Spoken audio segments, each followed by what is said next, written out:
Okay, everyone, I know we're still letting some folks in, but I do want to give us enough time today, so let me get started by welcoming you to tonight's program, commemorating the November Pogrom, also known as Kristallnacht.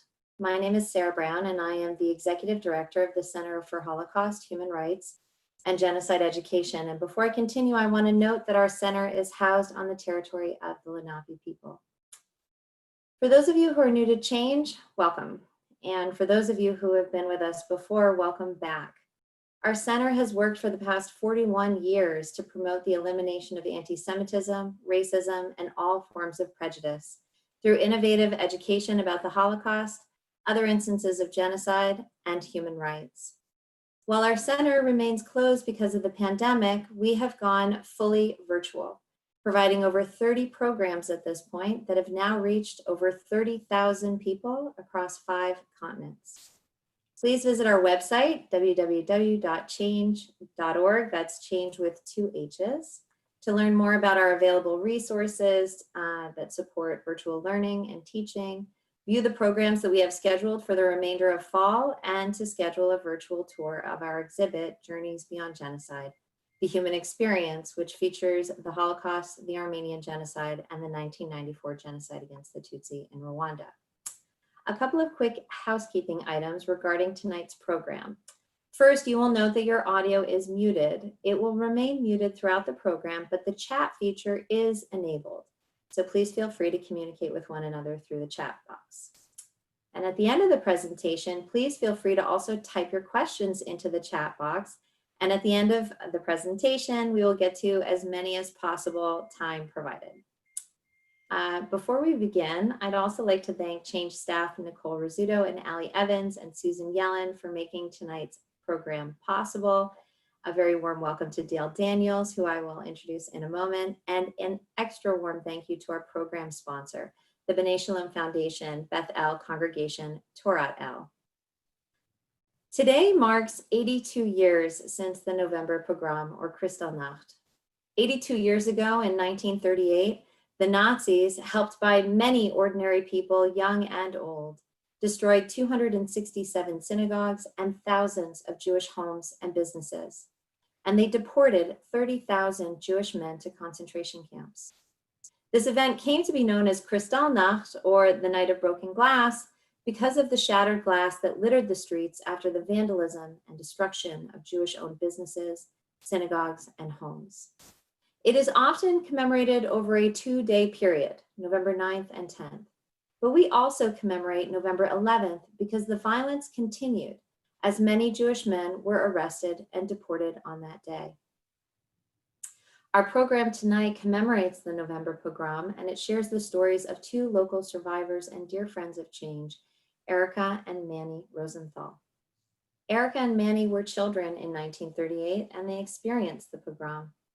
They survived the Holocaust and went on to build a new life together here in New Jersey. They were deeply committed to education about the Holocaust in order to ensure that the oft-cited adage, never again, would become a reality, and Manny continues that effort. Rabbi Jonathan Sachs wrote the following in his book, To Heal a Fractured World. Rabbi Sachs passed away this past weekend, of blessed memory now. And he wrote, I find it astonishing that after all the catastrophes of the past, even after the Holocaust itself, Jews did not despair.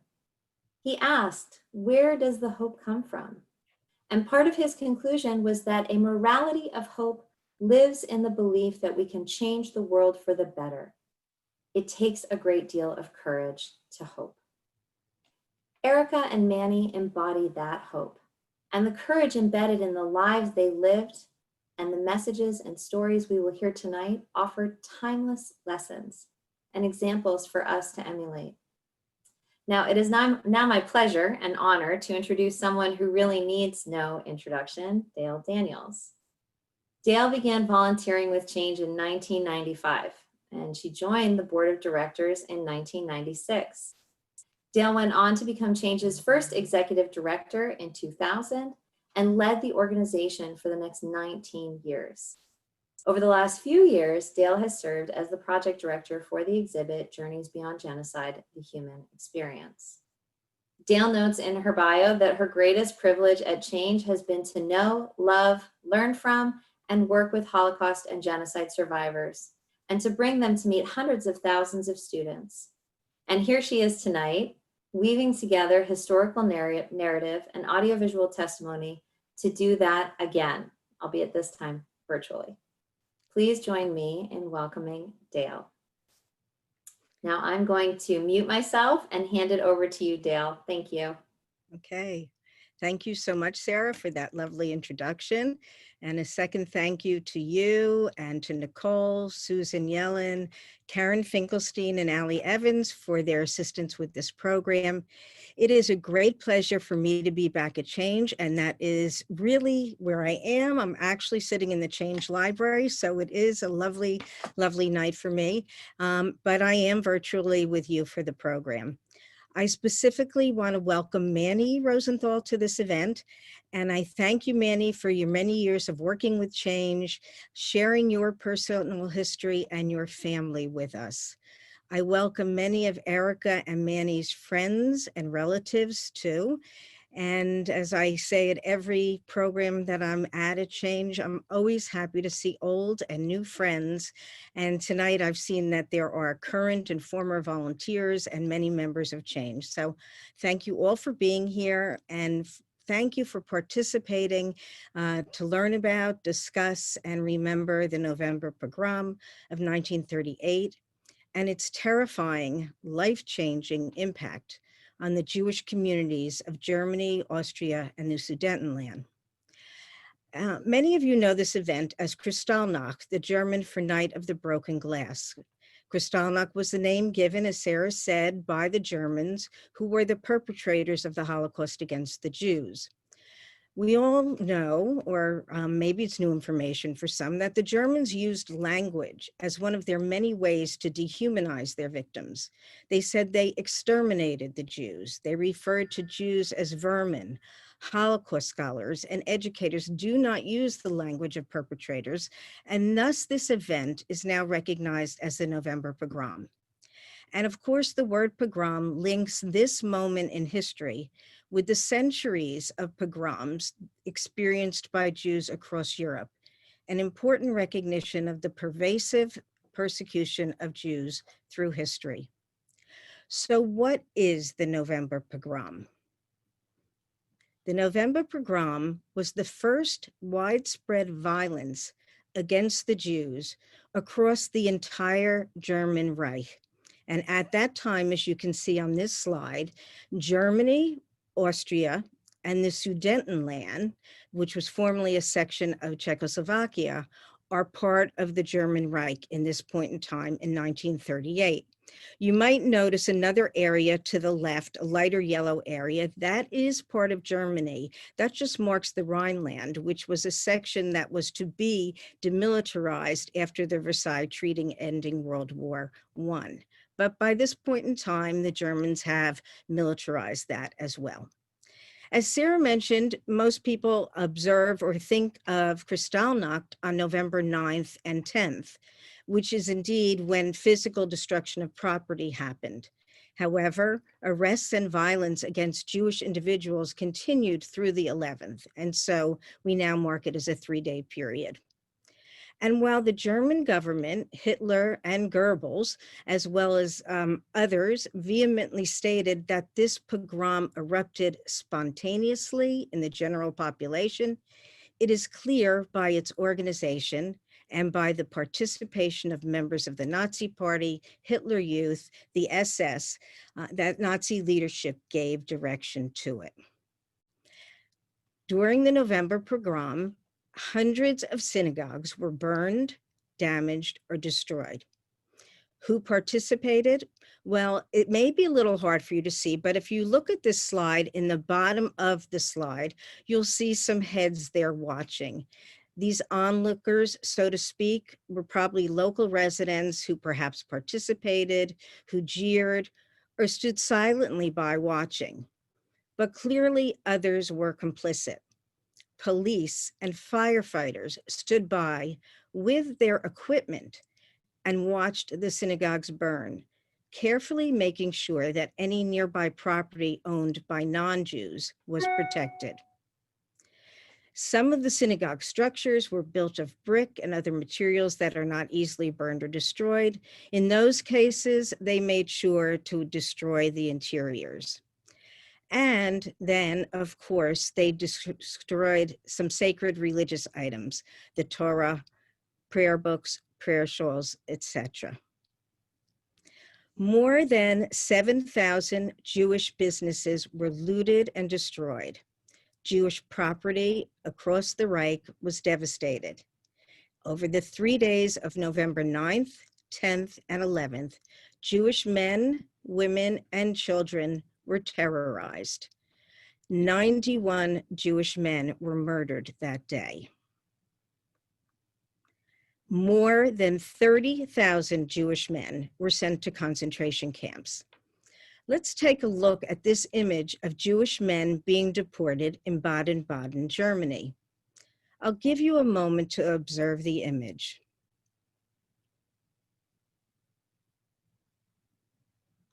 What are some of the things that we see? Well, first, you'll probably notice the columns of men, some of them well-dressed, even with ties on, walking towards the right of the picture. You'll notice to the left of those columns, they are marked by men in uniform, and you can even see Nazi armbands on those gentlemen. You may notice that in that break after the column, there's a young boy running down the street. Is he running after his father or a relative who's being deported? Or does he think this is some sort of a parade, perhaps? There are many onlookers standing over to the left. And up on the far right, you can see that there's a couple there taking pictures. But if you look, there's also an automobile there. And it's very hard probably for you to see the license plate, but it is clearly marked with an SS. So it is an SS vehicle. What is their purpose of marching these men through the streets? Well, it is typical. They want to publicly humiliate them. But keep in mind that on some level, this is part of the constant propaganda and terrorizing mechanism of the Nazi SS across Germany and the occupied population.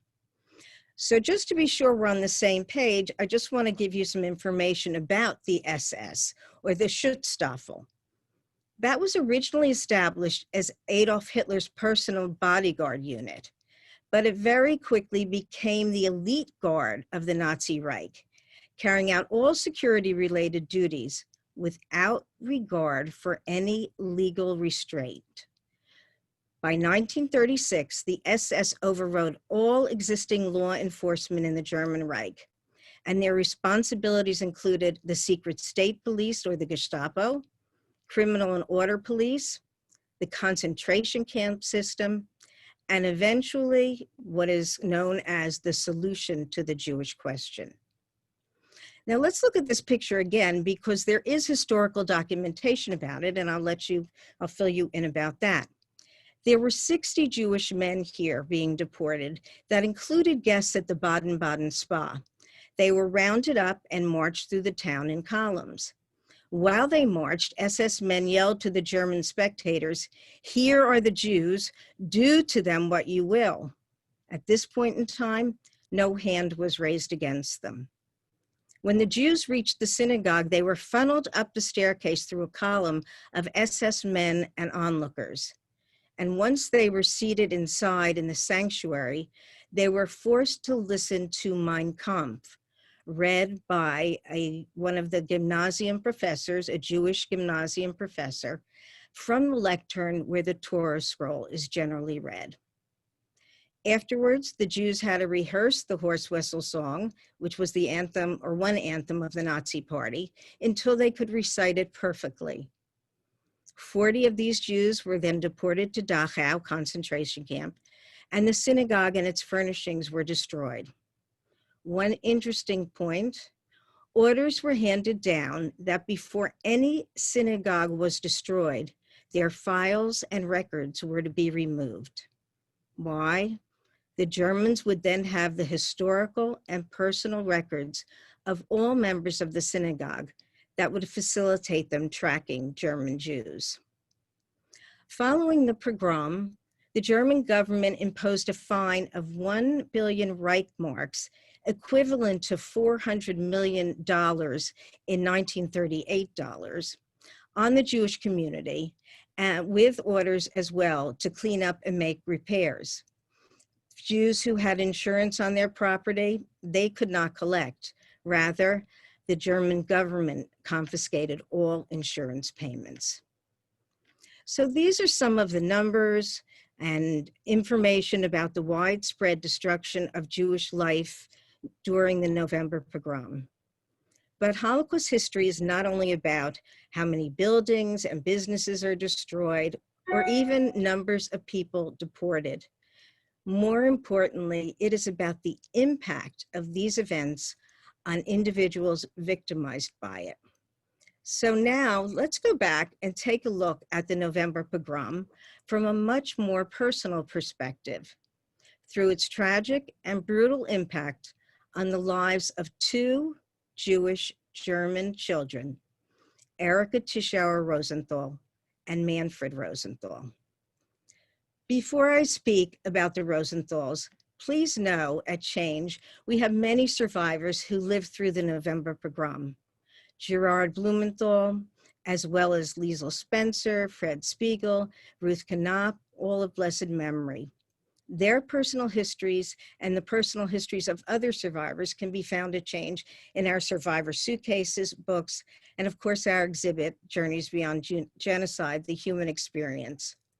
There are virtual tours of the exhibit, but we really hope to welcome you here back someday soon. So now it's my honor to introduce you to Erika Tichauer Rosenthal. Erika was born on August 12, 1926 in Bernstadt, Germany. By the age of 3, her family moved to Cosel, which is located on the Oder River in southeastern Germany. Erika is that adorable 5-year-old pictured as a typical German girl on her first day of school with her Zuckertüte. The Zuckertüte is a German tradition, as it is filled with candy to make children sent off to school a sweet experience. Here we also have pictured one of Erika's archival items, a picturesque postcard of her town. And pictured to the right are Erika's parents, Max and Martha Tichauer. Erika's family owned a candy business. Her father worked full-time in the wholesale business and her mother in the retail business. Cosel did not have a large Jewish community, but it had a beautiful large synagogue and a Jewish community house. Erika's father was one of the leaders of the Jewish community, and he would lead services in the absence of the cantor. Erika spoke of her loving family that was the center of her life. Erika was the middle child between her 2 brothers, Harry, her older brother, and Howard, her younger brother. In the family photograph on the left, Harry is sitting in the driver's seat with Howard on the running board. Erika's father standing next to the car in his driving jacket. Erika is perched happily on that hood, and it is her Aunt Irma who is in the back seat. The Tichauer family spent many of their weekends driving to visit family, vacationing, and hiking with extended family.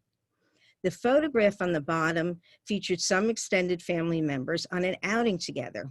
Horst and Erika, Horst is Erika's younger brother, Howard. Howard and Erika are in the front with cousins Gunther and Gerd, and in the back are Harry, her father, her mother, her Aunt Hedwig, and her maternal grandmother, Eva. This picture actually was found by Erika in the archives at the United States Holocaust Memorial Museum, certainly a great find for her. Since both of Erika's parents worked full-time, the other family member of great importance to Erika is pictured on the right. Elsa Marklovsky, their nanny, is taking Erika and Howard, who is the baby in the carriage, for a walk. Erika said Nanny was always there to protect them, and you will hear much more about Nanny shortly. This final slide of Erica's early life is of her friends. To the left, her close Jewish girlfriends, Ruth Baum in the back and Hetty Berger in the front. And on the right, a photo of Erica's school friends on an outing. Erica is the third from the right in the first row, sitting next to her best German friend, Christine. We'll leave Erica for a moment, because now it's my honor to introduce you to Manfred Rosenthal, also known affectionately as Manny. For those of you who may have joined a little late, we are privileged to have Manny here with us tonight. Manny was born on September 19th, 1926 to Erna and Milan Rosenthal. The elegant couple skiing in the right of photo are his parents on their honeymoon. And on the left, you see a photo of Manny with his older brother, Herbert. Herbert was 2.5 years older than Manny. Manny lived with his parents and his brother in a large apartment that belonged to his maternal grandmother, Lucy Lovinger, pictured here on the right. His great-grandfather was a traveling salesman, so Lucy was born in Indonesia. Her birthplace plays a major role in saving her life, as she received a low quota number since she was not technically immigrating from Germany to the United States, but rather from Indonesia. The apartment where Manny and his family lived was spacious and attended to by a cook and a nanny and other staff. Manny recalls they even had a built-in vacuum system, just one example of the modern industrialized Germany within which they were living. Manny's mother, a Hausfrau or German housewife, loved to play the piano and attend the opera. Manny's father, Milan, was highly successful as a busy owner of a lumberyard. He had 3 brothers pictured here in 1900, and from the left they are Jacob, Nathan, Siegfried, and on the right is Milan, Manny's father. Manny enjoyed much leisure time with his family, especially visiting his uncles in the summer and walking the countryside. Slide, please. On the right, Manny and Herbert are enjoying a swim club in 1933 with friends and cousins. Herbert is on the left of the bottom row and Manny is on the right. And the photo on the left features the private Jewish school, the Philanthropen in Frankfurt. Manny is in the second row, the fifth from left to right, very handsome in a sport jacket. I hope these photos give you a sense of life for Manny and Erica as Jews in Germany before 1933. Both families, close-knit and loving, enjoyed lifestyles in keeping with all that a modern German nation had to offer. But on January 30th, 1933, Adolf Hitler is appointed Chancellor of Germany. Government at every level begins to adopt laws and policies that increasingly restrict the rights of Jews in Germany.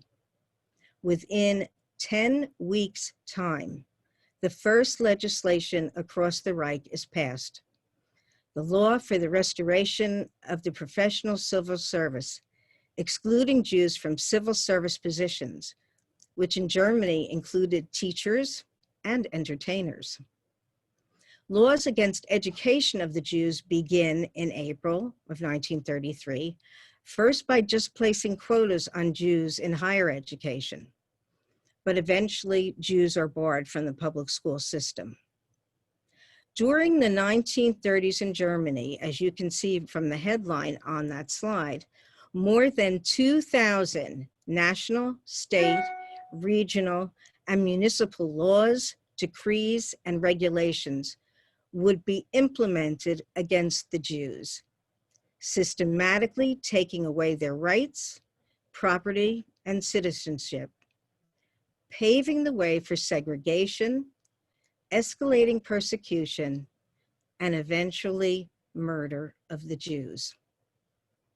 And in concert with these laws, full-blown propaganda is pervasive across the German Reich, defaming the Jews, claiming the Jews are threatening and poisoning the Aryan master race in every conceivable way. Der Stürmer is a weekly anti-Semitic publication. Children's school books, museum exhibits, and even children's board games convey all of the anti-Semitic information about the Jews. By 1934, 8-year-old Erica has been overwhelmed by endless German propaganda.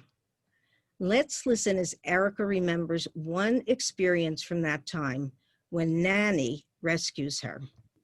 They always said we were dirty Jews and we were worse than they were and so on, and that we had bad blood. We always heard that we had bad blood. So this one day I remember sitting in the nursery doing my homework, and when I went to the window and looked out, a bicycle, a woman bicyclist, had collided with a car. And when I looked down, I saw blood. And I thought to myself, But just then, Nanny came into the nursery and wanted to know why I wasn't writing. I said there was some accident outside. So she looked out and she took me by the hand, put me back on my desk and said, little girls don't look at things like this. This is terrible. And go back to your homework. At that time we wrote with ink and nibs and blotting paper. We had to blot things. So I waited till she got out of my sight, and then I took a piece of blotting paper and I ran downstairs, because in my mind I was going to compare the Aryan good blood to my bad Jewish blood. And when I got down there, of course, it was all gooky, it was coagulated and brown, but I was still aiming at it. But a policeman came on his bicycle and he wanted to know what I was doing. And in my childish mind, I explained to him exactly what I was doing. And then, of course, he started yelling, oh, you Jews are after our blood, and it's time you were gotten rid of, and things like this. Well, luckily, Nanny heard it, and she came down, and she spoke to the policeman and said, I'm taking her up now, and stop yelling. If you have something to say, then see her father in his business. And with that, she took me up. Of course, I got punished once I got up. And that night, when my mother came to say the Shema, which she did every night, and after the Shema, she asked me, would I not do any further experiments, because the Germans are very angry with us Jews, and this may affect the Jewish community. And I promised her that I would not do it anymore.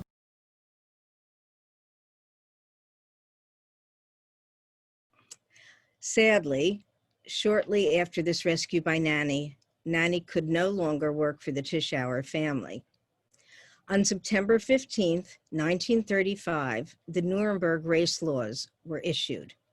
It was the second Nuremberg law, the law for protection of German blood and German honor, that banned marriage and criminalized sexual relations between Jews and non-Jewish Germans.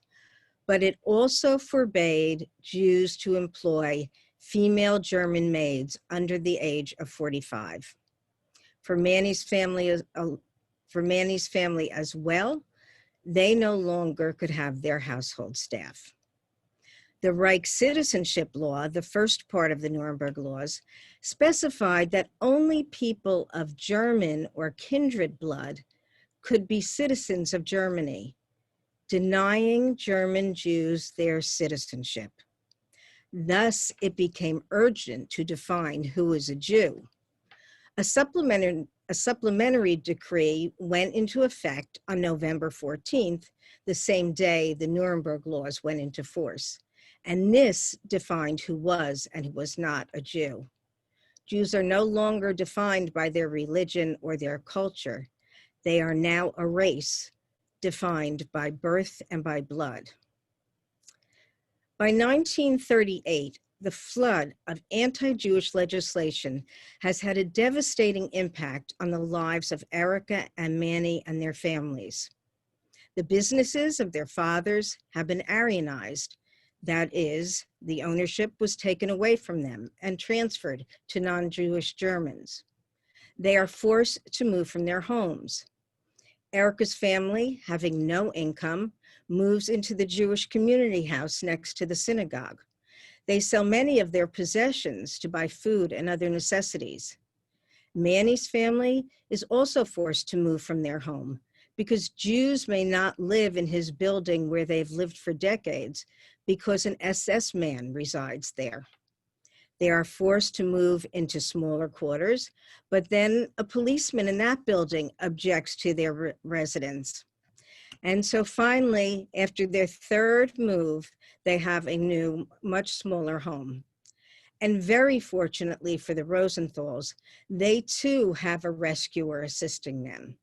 One of Uncle Jacob's former employees, Wilhelm Gernand, helps the family members by providing food and necessities to them. In August 1938, the government requires Jews to identify themselves in ways that permanently separates them from the rest of the population. German authorities decree that by January 1st, 1939, Jewish men and women having first names of non-Jewish origin have to add Israel and Sarah respectively to their names. All Jews are obliged to carry identity cards that indicate their Jewish heritage. And in the autumn of 1938, all Jewish passports are stamped with an identifying letter J. And you can see on this slide, to the left is a reissued birth certificate for Manny. It's a little hard to see, but it now says Manfred Israel Rosenthal. And on the right, we have what Erica always called her Jew card, her identification card. If you look to the left of it, you can see the imprint of the J coming through from the front. The photograph, Erica always said, was that of a criminal, because in Germany, you had to wear your hair behind your ears when a criminal photo was taken. And then it's also a little hard to see, but if you look under her photograph, you can see her name there now says Erica Sarah Tichauer. It is on October 28th that Jews of Polish origin are expelled from Germany. They are sent to Zbaszyn, a border town in Poland, but they are not admitted. They live in dire conditions there in a virtual no man's land.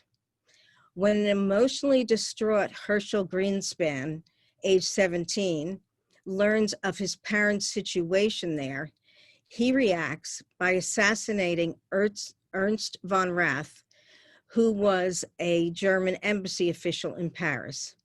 And this sets in motion the plans for the November Pogrom. Let's hear from Erica about her experience during the November Pogrom, or as she calls it, Kristallnacht. At this point in time, the Tichauers are living in the Jewish community house. Brother Harry is not living with them. Erica is age 12, and Howard is age 8. Well, I think it was on the early in the morning on the 10th, but the 9th and 10th I'm not quite sure about. We were living in the community house. There was my young brother, my father, and my mother, and myself, and there were raps on the door early in the morning, like 6, and we couldn't think who this would be so early in the morning. So when we ran to the door and opened it, there were 6 SS men, and those were the ones in the black uniform. And they said, "Where's your father?" Of course, a commotion had brought my mother and father out of bed, and they were standing behind us. And without saying a word, they took my father away. 4 of them, and 2 of them came into the house, into our little apartment, and they emptied out all the drawers and closets. And we really didn't have much by then. We had to give things away, or we had to sell things, or, things were taken away. But this went on for some time, and my mother finally, when they were ready to leave, my mother asked them what they were doing, and they said they were looking for guns and weapons and gold and silver because they couldn't trust us Jews. Well, the guns we never had. The gold and silver had been given away years before under the threat, if you didn't give it away, you would disappear, and they meant it. Mother said, I'm not going to let anything happen to my husband or the children for some trinket of gold or silver. So she was very ardent that everything was given away so that our lives would be spared. They were ready to leave, and they didn't find anything. And sure, they never found a gun. How would we have a gun? I hadn't even seen a gun. And when they were leaving, my mother asked them what happened to my father, where's my husband? And she was told not to address Germans anymore, that we were Jews and we weren't allowed to speak to Germans. And then they left. Martha, Erica's mother, is alone with the children in the first floor apartment of the community house. As in many homes in Europe, outside the windows are wooden shutters that can be closed. We learn how Nanny once again comes to their rescue. But we didn't get much time to ponder of what just had happened. You know, my father being taken away, our meager apartment ransacked.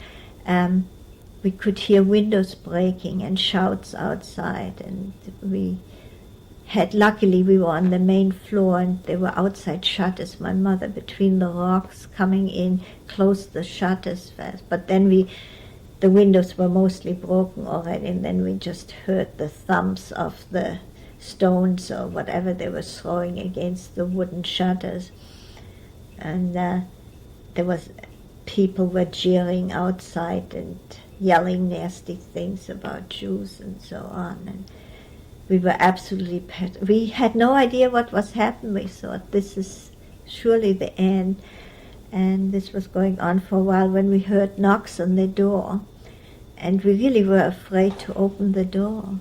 But then we heard Nanny's voice, and she was calling that we should open the door. And so we trusted Nanny, so we went and opened the door, and there she was. She was very agitated, and she looked white. And she came in, closed the door, and she looked at us, and she said, there's a very angry crowd out there, and I don't know what they're going to do to the compound and to you. And then she looked straight at my mother, and she said very quietly, will you let me take Howard? I'll smuggle him out, and I promise he will know that he's a Jew. And then she said, but I don't think I can come back again and do anything for you, meaning my mother and for me. So I don't know if things registered with us at that time really for what they were. My mother nodded yes, and then Nanny being Catholic, she blessed us and she kissed us, and Mother and I cried over Howard and kissed him. And then Nanny had on a big black winter coat, and we helped Nanny tuck Howard onto the winter coat. Now, Howard says he was in front, and we remember tucking him in the back, but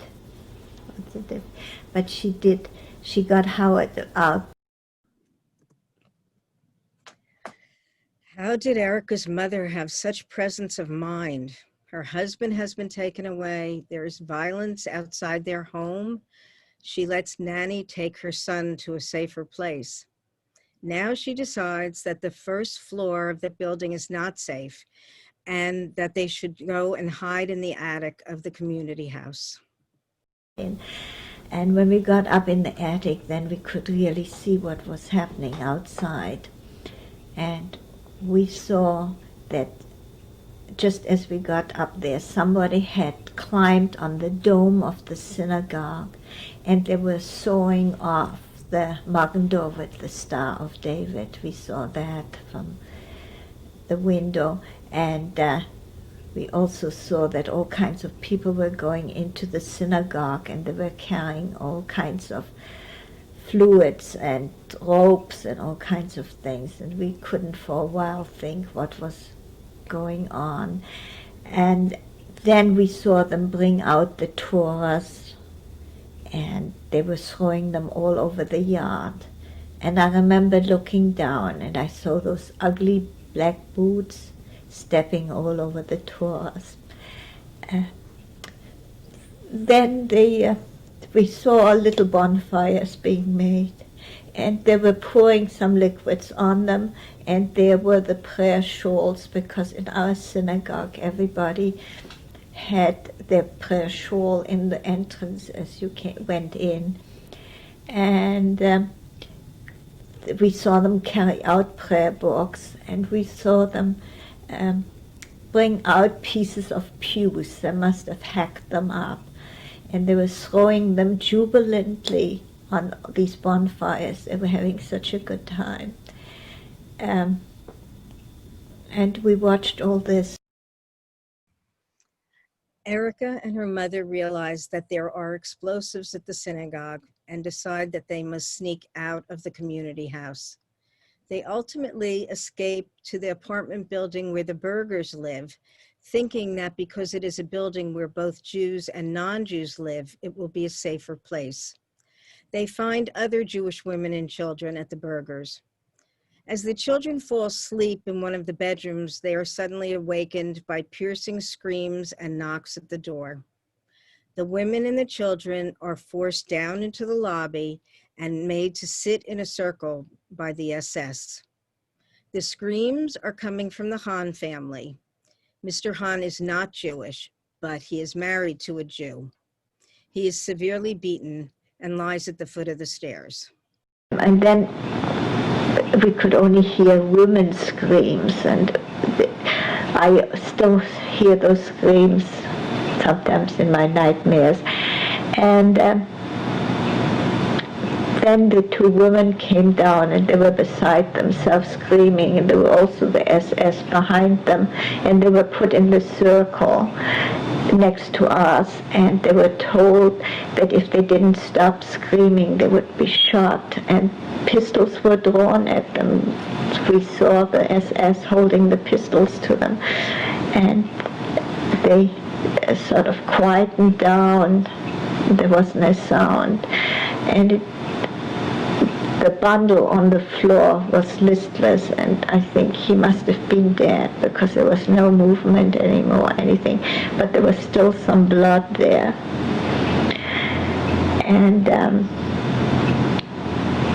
we just stood there. I mean, it was so eerily still. It was, I thought already I must have gone somewhere, that I wasn't on Earth anymore. This wasn't reality. This couldn't be going on. And then an SS man with a leather whip, and he had his hat on and his big black boots, and he was walking around, whipping madly around him. And then he stopped and he said, "Oh, you Jewish bitch, you were after Aryan blood." Apparently they had noted that as a Gestapo headquarters, that an 8-year-old child was after Aryan blood.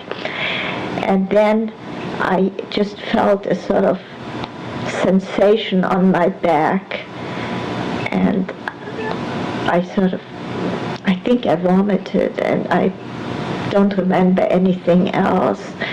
And it was getting dawn, it was getting little light, and I was up in the Berger's apartment. I don't remember from the time that happened to when I woke up, and I was in my mother's arms, and she had a wet cloth on my back, and I felt her tears running down my face as she cuddled me. And I must say, for a few minutes I felt so safe and safe and loved. But it didn't last long. The smarting of my skin and the wet towel brought back the terrible reality, what had happened. And so ended Kristallnacht for me. Well, it didn't really quite end there for Erica or for her father. Erica's father remained incarcerated for 6 weeks at Buchenwald concentration camp. He returns home quiet, depressed, and in great need of medical care.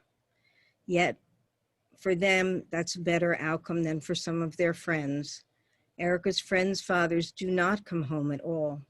Sadly, they receive boxes of their father's ashes that are marked with died of natural causes. By now, it is obvious to the Jews of Germany and to others in the world that it is time to leave, and it is almost impossible for them to do so. So what can be done to help the children? Fortunately, the Jewish Refugee Committee in Great Britain appealed to their parliament to aid Jewish children in the German Reich. It was agreed that they would admit Jewish children up to the age of 17, as long as a 50-pound sterling bond is posted for each child to assure their ultimate resettlement.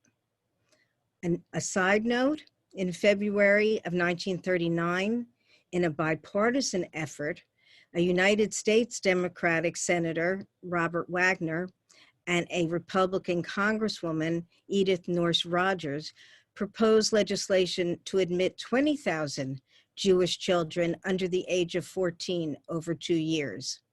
First Lady Eleanor Roosevelt backed that bill, but FDR never commented on it.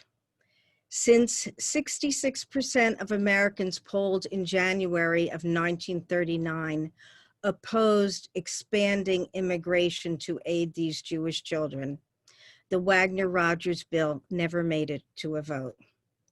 But fortunately, in Great Britain, the kinder transport began. Erica's parents learn about it. Harry is too old to participate, but they try to make arrangements for Erica and Howard. One stumbling block is Erica's record with the Gestapo for her experiment testing Aryan blood.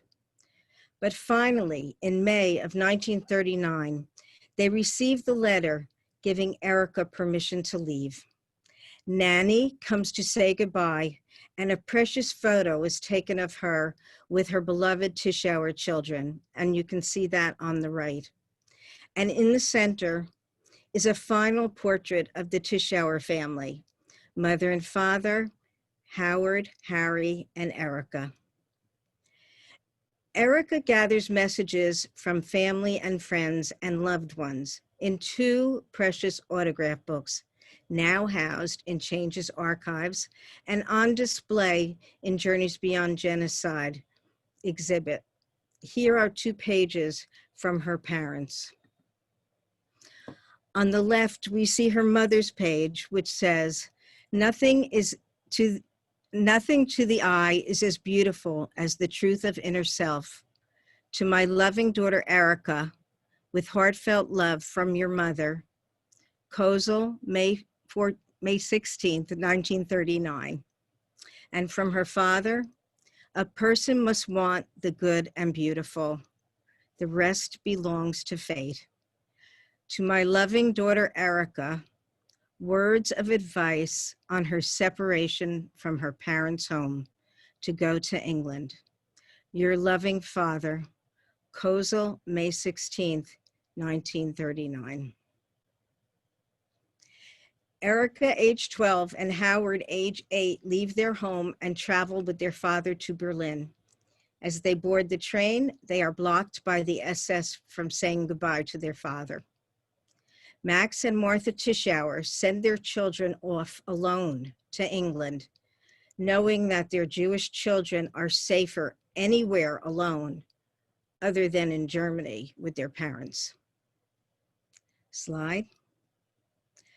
Manny Rosenthal's parents have reached the same painful conclusion. Manny's parents must make the excruciating decision to find a way to get their sons out of their home. Fortunately for Manny, family, friends in France immediately reach out to the Rosenthals with help following the November Pogrom. On December 24th, 1938, less than 6 weeks after the pogrom, Manny, like Erica, is age 12 when he leaves his parents' home and travels with Jewish orphans to what they believe will be safety in France. Manny stays for a time with the Metzger family friends, but then he moves on to a hostel in Strasbourg to study for his bar mitzvah. And on the right, you can see one of the documents from our archives, which is his identification card for Strasbourg. On the left, we have a copy of Manny's, no, it is on the right, of Manny's ID, sorry. From Strasbourg, he is able to look across the river at his homeland of Germany and notice the visible differences in militarization as it occurs. Recognizing impending danger for Manny, he is sent to Paris to enter the Œuvre de Secours aux Enfants, or the OSE, the Society for Assistance to Children, who saved thousands of Jewish children in France from deportation into the German camp system. These children were hid among non-Jewish families, or perhaps placed in one of the organization's 18 homes. And here on the left, you can see the map of France. And in the lower white section, you can see where all of the OSE homes were located. Some of the children were then smuggled to neutral countries such as Switzerland or Spain. Manny is able to have a bar mitzvah in Paris, grateful that one uncle and one cousin living in Paris can be with him. He is moved through a series of these OSE homes in France. Finally, in the winter of 1941, and literally just in the nick of time, Manny's parents, Erna and Milan Rosenthal, received permission to emigrate to the United States. They joined Manny's maternal grandmother in New York City. With his parents now safely in New York City, Manny becomes eligible to be one of the OSE children to be taken to the United States by the American Quakers. On the left, you can see Manny's affidavit in lieu of a passport, and he is number 22. On the right is further documentation for our number 22, this one issued by the Quakers. But Manny has a very difficult journey from Marseille, France, across Spain that has been torn apart by its civil war, and Portugal. When he finally arrives in Lisbon, he boards a ship and arrives in New York City in June 1941, having left his parents 2.5 years earlier. He is wearing the same shoes he left in, but now the toes are cut off for his much larger feet. When he sees his parents on the dock, he has grown so that he is surprised by how small his mother looks. Manny is able to finish high school in the United States, and upon graduation in January of 1945, he is immediately drafted into the United States Army. Scheduled to serve first in the European theater, the war ends before he reaches Europe. He is then reassigned to the war in the Pacific, and it too ends before he arrives there. But he remains stationed in Japan for the occupation. Unfortunately, his brother Herbert has a different experience.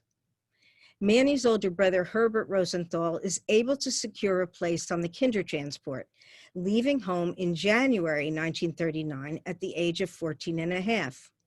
Like the Tichauers, Erna and Milan Rosenthal recognize that their children are safer alone anywhere other than at home with their parents in Germany.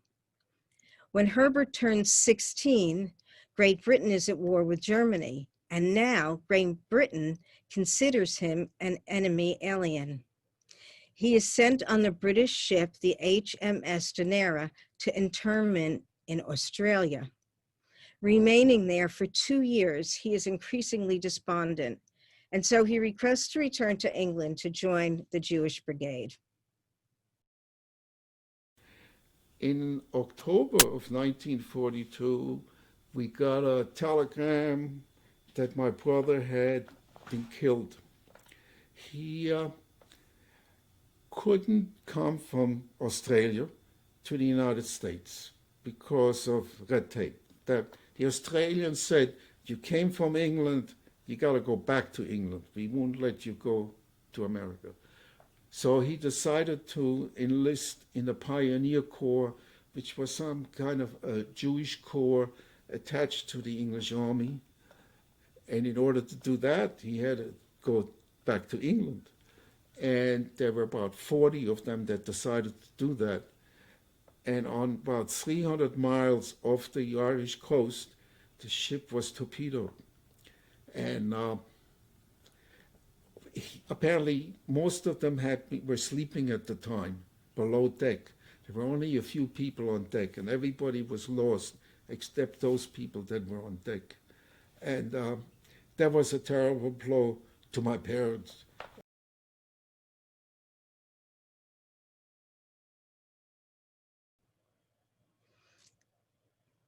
On the left, we have a photo of a very handsome Herbert. And on the right, the letter Erna, Milan, and Manny received, informing them that Herbert was lost at sea. Please take a moment to read the letter.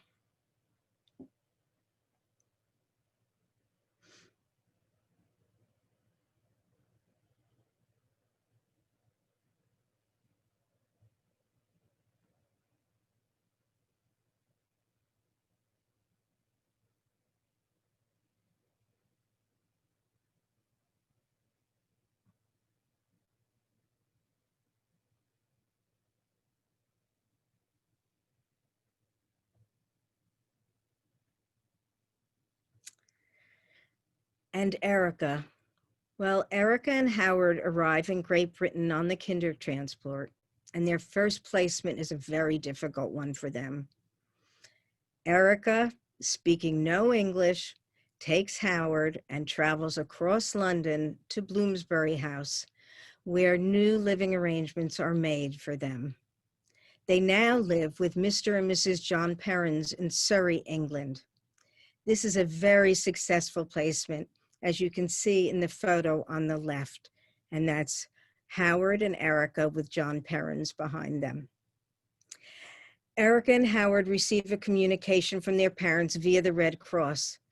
The letter is on the right, and the date stamped on top is November 28, 1942. It says, "Dear children, I hope that you are well and I wish you the very best. Become good, healthy people. Regards from Oma, Fritz Herbert, Heinz Breslau. Stay well, Kati Amuti." Signed, Max Israel Tichauer. This is the last letter that Erica and Howard received from their parents. Erica and Howard thrive in the parent home, and at age 16, Erica begins nursing training. The photo in the middle shows her as a graduated nurse caring for babies. The war ends, and Erica and Howard learn that Harry is alive after surviving 5 concentration camps, including Auschwitz. They have no knowledge of the whereabouts of their parents. Erica and Howard are reunited with Harry upon their arrival in New York City in 1947, 9 long years after they last were together in the Jewish Community House. Erica works as a nurse in a New York City hospital, and there she meets another German survivor, Ruth Lebram-Knopf, beginning their lifelong friendship. When they move into an apartment together, a young man, a friend of Ruth, Manny Rosenthal, helps them move. And as Manny says, the rest is history. In these beautiful photos on Erica and Manny's wedding day, we see to the left, Erica's brother Harry, Erna and Milan Rosenthal, our beautiful bride Erica, and our handsome groom Manny. And there on the right is Erica with her best friend and her maid of honor, Ruthie. Many of you know Erica went on to become a speaker, an activist, an educator, the volunteer coordinator, and the boss at the Center for Holocaust Studies, now known as Chhange. She shared her history with thousands of students, changing their lives perhaps forever. And her lifelong friend, Ruthie Knopp, volunteered side by side with her as librarian. The photo on the left was taken on November 9th, 1995 at the New Jersey State House with Governor Christine Todd Whitman when she signed the law designating November 9th and 10th as the official commemoration of Kristallnacht in New Jersey. The 4 young women in the picture are Erica's granddaughters. From the back forward, we see Allison, Jennifer, and then the little girls are Jessica and Amy. The photo on the right is of Erica with her brothers Howard on the left and Harry on the right. In February of 1996, 57 years after Erica last saw her parents, she finally learned what happened to them from the Theresienstadt Martyrs Remembrance Association. Martha and Max Tichauer had been deported from their home to Theresienstadt concentration camp and sent on to Auschwitz on a transport on January 23rd, 1943. Only 3 people out of their transport of 2,000 survived.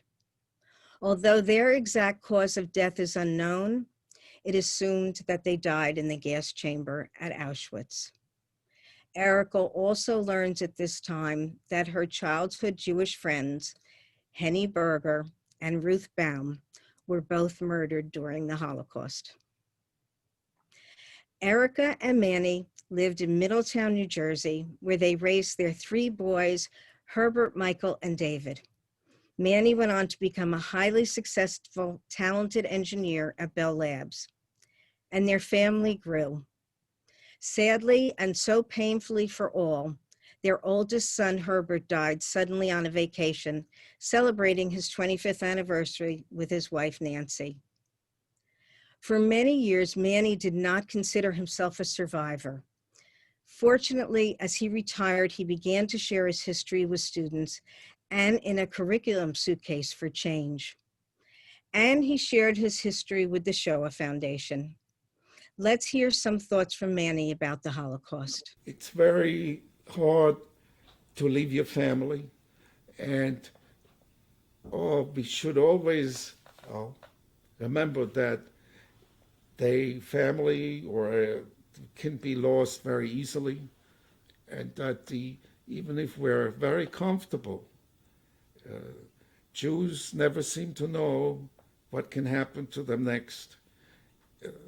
Nobody ever thought that something like the Holocaust could happen in Europe. There are always enough people around in the world who are quite willing to do things to their neighbors, the other people, unless enough people speak up to prevent that. And in Europe, the Jews, the thing was, don't say anything, don't get them upset, keep quiet, and things will get better. And I think what's happening in the United States, that whenever something happens, that people speak up, is very important. And that's my main thought on the Holocaust.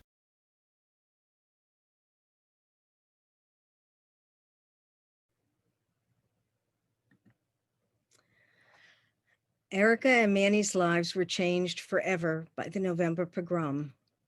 Max and Martha Tichauer, Erna and Milan Rosenthal knew they could no longer provide their children with safe homes. Making selfless choices, they rescued their children, saving their lives by sending them into the unknown. Thanks to them, and because of the incredible courage, strength, and resilience of these 2 Jewish children, we are blessed to see this beautiful photo of their family at granddaughter Jessica's wedding. Manny is front and center next to the bride.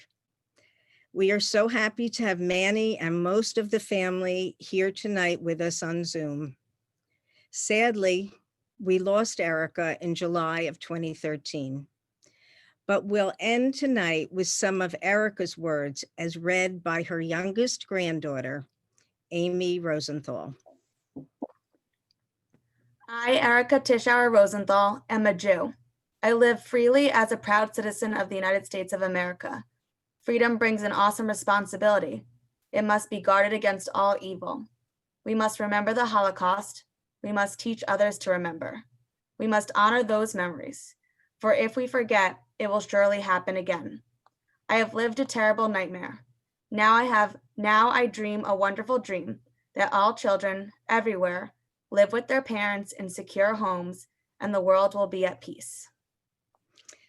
Thank you, Amy. Thank you, Manny. Thank you, Allison, for reaching out and asking to have a program again about your family. We appreciate all your help in arranging the program. And thanks to the entire Rosenthal family for sharing your history with us.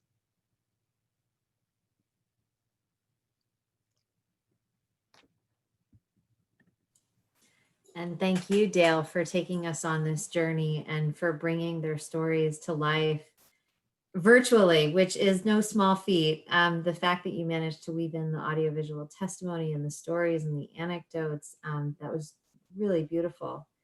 If anyone wants to ask a question or add a comment, the chat box is open and we would love in the few minutes that we have remaining to hear from you.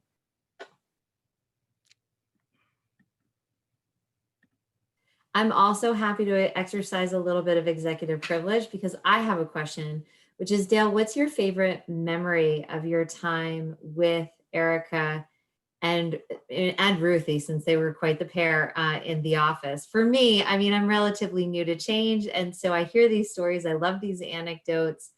They bring the center to life for me. I'm curious, what's your favorite memory?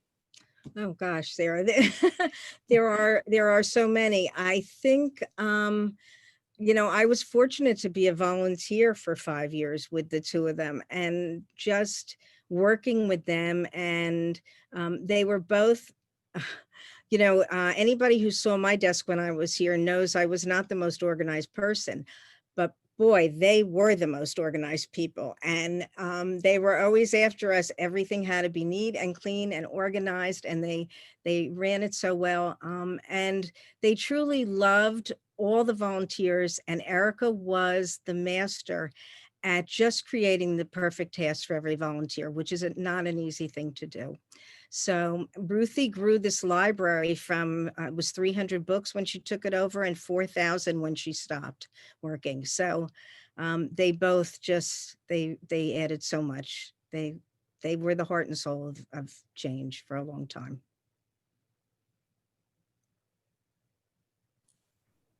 Other questions or? Many accolades. Here's a really pressing question. I really appreciate this one from Erica. My grandmother is a survivor of the Holocaust, but has never wanted to talk about it. I worry her story will die with her. I want to keep her memories alive, and I also don't want her to carry the pain alone. Do you have any suggestions? That's always a very, very difficult thing. You know, there are many survivors who could never talk about their experience. Sometimes survivors can speak much more easily to someone else, like, you know, me or someone else who has taken survivor testimony before, or to a grandchild. So that's one way. You can certainly reach out to Chhange and see, you know, you could talk to your, you know, mother to see if she's interested in sharing and with someone else perhaps, and we're happy to do that.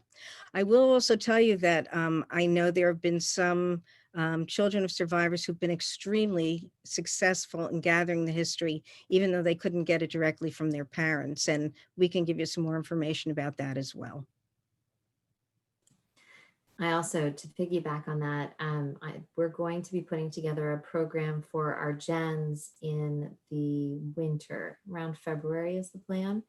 And that is actually going to be led by a second generation survivor who used all of his internet skills that he developed out of necessity to determine and complete the story of his parents. Both of his parents were survivors, their fates.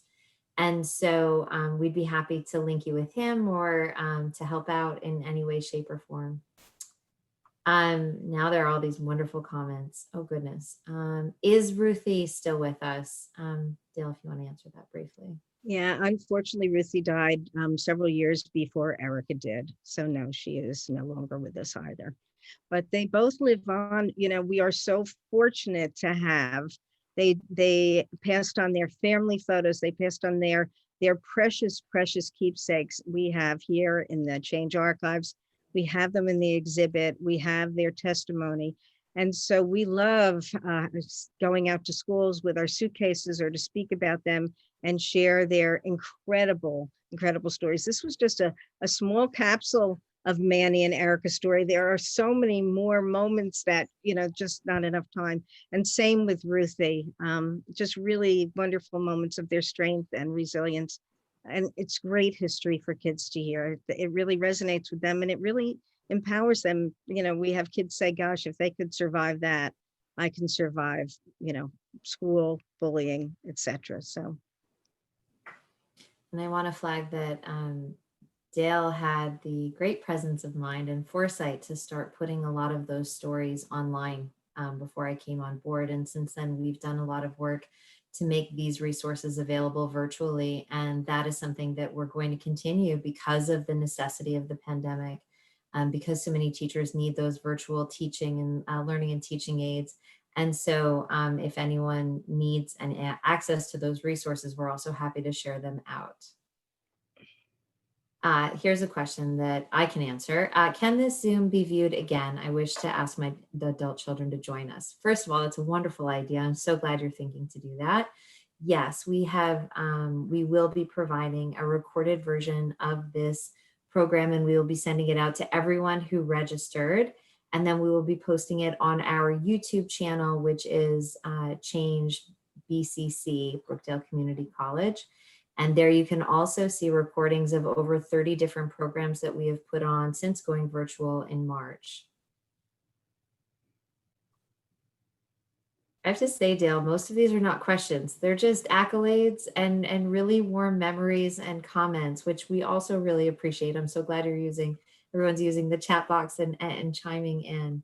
Yeah, it's wonderful to see your comments, and it is really wonderful to see many of you on Zoom that I haven't seen for a long time. So it's great. It's great to have you. It's great to be here at Chhange, and it's great to have you here at a Chhange program. So hopefully we'll see each other many more times at Chhange programs, and hopefully maybe in person sometime in the not too distant future. From your mouth to God's ears, let that be the case. We would love to have everybody back in the center, although I do appreciate the opportunity that this virtual platform gives us. I love seeing people joining us from all over the country and beyond. We had people registering from as far away as Israel and South Africa, which is just so exciting. And so thank you, everyone. Thank you so much for joining us, for being here, for bearing witness with us as we told these stories. Again, warm special thanks to our Chhange staff. This program would not have been made possible without Nicole and Allie and Susan, and of course you, Dale, and the Rosenthal family. Thank you for sharing your family stories with us and for giving us the permission and empowering us and inspiring us to create this program to honor Manny and Erica. And a very warm thank you to our sponsor for tonight's program, the B'nai Shalom Foundation, Beth El, Torat El. I'm so grateful all of you are here. I know this is a difficult time, and the commemoration is a time for remembering and for mourning, and hopefully it also is a time for recommitment to taking the oft-cited adage of never again and doing as Manny continues to do and Erica works so hard to do, take that adage and make it a reality for our children, and tomorrow's leaders, and the generations to come. Thank you all so much for joining us tonight. Have a wonderful evening. Take care. Stay well. Thank you again.